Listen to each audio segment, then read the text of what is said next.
So this is a fun one here. On the golf course, it's a college buddy of mine. It's kind of difficult to make change out there, but really good player.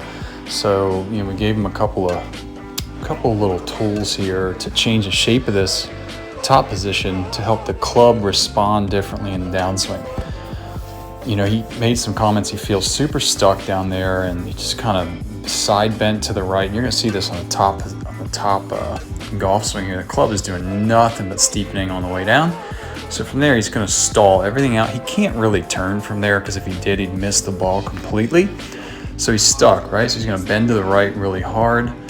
The club gets thrown. He's trying to save the face. It ends up really, really shut going through. And he flared this one, right? But just as easily with this pattern of downswing, we can hit, really hard pulls to the left. So here's what we did. We gave him some turn and depth, and we told him to get into his trail hip. So on the bottom screen here, you're going to see a ton more turn in the pelvis and a little bit of a cue to get the club across the line.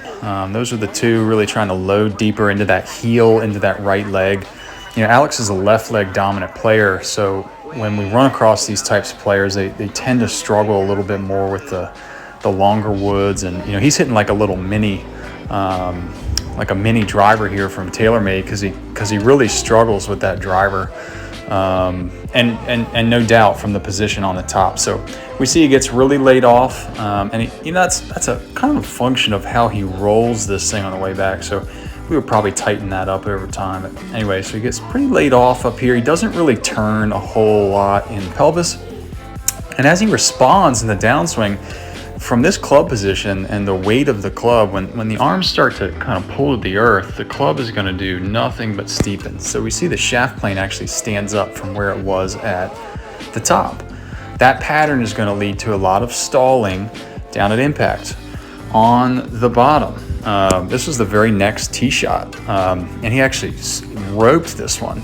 Down the left-hand side, he's still got some heel contact that we certainly clean up, but the golf swing is so much more functional and the matchup is so much better. So we got him loading into his trail heel, trying to get a little more turn into that trail side and get the club up and across the line was the feel. So watch the difference in this downswing.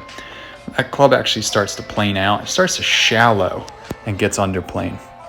All right, that's a totally different move. One of the other really cool things to note here is the golf swing got a little bit longer, so this transition sequence can smooth out easier. You're gonna see how much faster he gets to the ball on the top here. So from a shorter, more burst-like downswing, the kinematic sequence will suffer as well. So on the bottom, this is a lot better golf swing. It's going to function for him a lot better. He's going to have to put in some work here, but pretty cool to see this change. It's very difficult to make that change on the golf course. But again, Alex is a good player. He's got it in him, and he's moving in the right direction here. So this one was a lot of fun. Figured I'd share with you guys and give you a little bit of insight into things that can happen outdoors on a golf course, and if you've got the right feels and sensations, you can actually see some change pretty quickly. So awesome stuff.